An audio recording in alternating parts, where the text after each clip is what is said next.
ISKCON নেতা, এভাবে না বলে একটু সাবেক ইসকন নেতা বলা যেতে পারে, জনাব চিন্ময় কৃষ্ণ দাসের গ্রেফতার নিয়ে নানান ঘটনা ঘটছে এবং নানান দিকে নানান প্রতিক্রিয়া হচ্ছে, যেটা প্রত্যাশিত। প্রশ্ন হচ্ছে, সরকারের কিছুটা ঝামেলা হওয়ার তো কথাই ছিল, এখন সরকারের কি বিপদ বাড়ছে? সিচুয়েশন যা, আমাদের একটু তলিয়ে দেখা দরকার, বা আমরা যারা সাধারণ নাগরিকরা আছি তারা কি করব। কি ঘটেছে, মানে অনেকগুলো ঘটনা এখানে আছে। আজ তাকে আদালতে নেওয়া হয়েছিল, আদালত তার জামিন নামঞ্জুর করেছেন। জামিন নামঞ্জুর করার মাধ্যমে একটা জিনিস খুব ক্লিয়ারলি বোঝা গেল যে এটা সরকারের ভেতরে থেকে কেউ কোনো অন্তর্ঘাত করতে চেয়েছে, ব্যাপারটা তা না। এটা সরকারের একেবারে পরিকল্পিত সিদ্ধান্ত তাকে গ্রেফতার করাটা। কারণ গতকাল কেউ বলছিলেন যে পুলিশের মধ্যে ঘাপটি মেরে থাকা আওয়ামী লীগের লোকজন এমন কিছু করেছে কিনা যেটা সরকারকে বিপদে ফেলার চেষ্টা। জামিন পাওয়া কিভাবে বলবো আমরা যে এটা আসলে সরকারের পরিকল্পিত? পরে অবশ্য আরও স্পষ্টতা এসছে, কিন্তু জামিন না পাওয়ার ঘটনাতে এটা আরও ক্লিয়ার ছিল।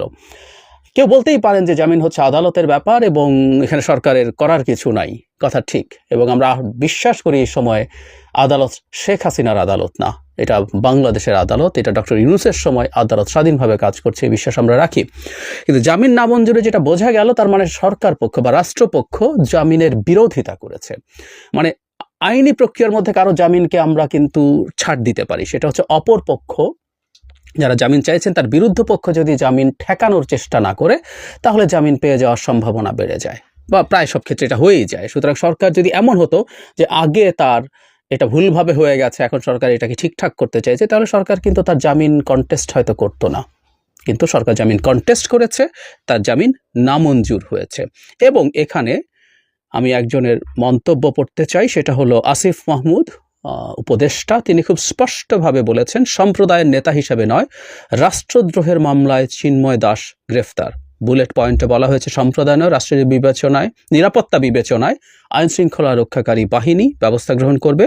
অস্থিতিশীল পরিবেশ সৃষ্টিকারীদেরকেও গ্রেফতার করা হচ্ছে, জানান আসিফ মাহমুদ। সো উনি খুব স্পষ্টভাবে এটা জানিয়েছেন, তাদের কাছে নিশ্চয়ই যথেষ্ট তথ্য আছে যে জনাব চিন্ময় দাস অস্থিতিশীলতা তৈরি করতে যাচ্ছেন এবং রাষ্ট্রদ্রোহ মামলায় তাকে গ্রেফতার করা হয়েছে। রাষ্ট্রদ্রোহ মামলা নিয়ে নানান রকম বিতর্ক আছে, সেই বিতর্ক আমরা আজকে সরিয়ে রাখবো, সেটা সরিয়ে রেখেই কথা বলবো। এরপর অনুমিতভাবেই কতগুলো ঘটনা ঘটেছে, তার মধ্যে সবচেয়ে গুরুত্বপূর্ণ আমরা মনে করব ভারতের অফিসিয়াল স্টেটমেন্ট, ভারত সরকারের, সেটাই যাব। হয়েছে ইসকনের দিক থেকে স্টেটমেন্ট, এবং খুবই ইন্টারেস্টিং একটা বক্তব্য আছে, খুবই ইন্টারেস্টিং, সেটাই আসবো। কিন্তু তার আগে তাৎক্ষণিক প্রতিক্রিয়া জানিয়েছিলেন যেন শুভেন্দু অধিকারী, পশ্চিমবঙ্গ বিজেপির সভাপতি। তিনি খুবই জ্বালাময়ী ভাষায় এটার প্রতিবাদ করেছেন। শুধু সেটা না, তিনি খুব ক্লিয়ারলি বলেছেন বাংলাদেশের সাথে সীমান্তে যেসব লেনদেন আছে সেগুলো উনি বন্ধ করে দেওয়ার ব্যবস্থা করবেন, উনি সনাতনীদেরকে নিয়ে অবস্থান করে সেটা করবেন। সো এটা আসতে শুরু করেছে ভারতের মিডিয়াতে, একটার পর একটা নিউজ এটা নিয়ে হয়েছে প্রত্যাশিতভাবে।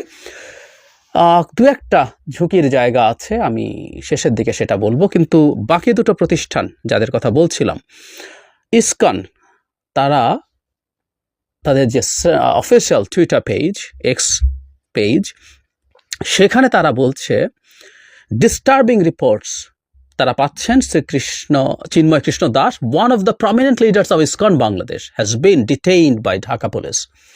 One of the leaders, ISKCON Bangladesh, উনি যদি বহিষ্কৃত হয়ে থাকেন, উনি তো এখন আর লিডার নন, কিন্তু ইসকনের কেন্দ্রীয় যে কমিটি আছে, কেন্দ্রীয় ইসকন, তাকে ইসকনের লিডার মনে করছেন।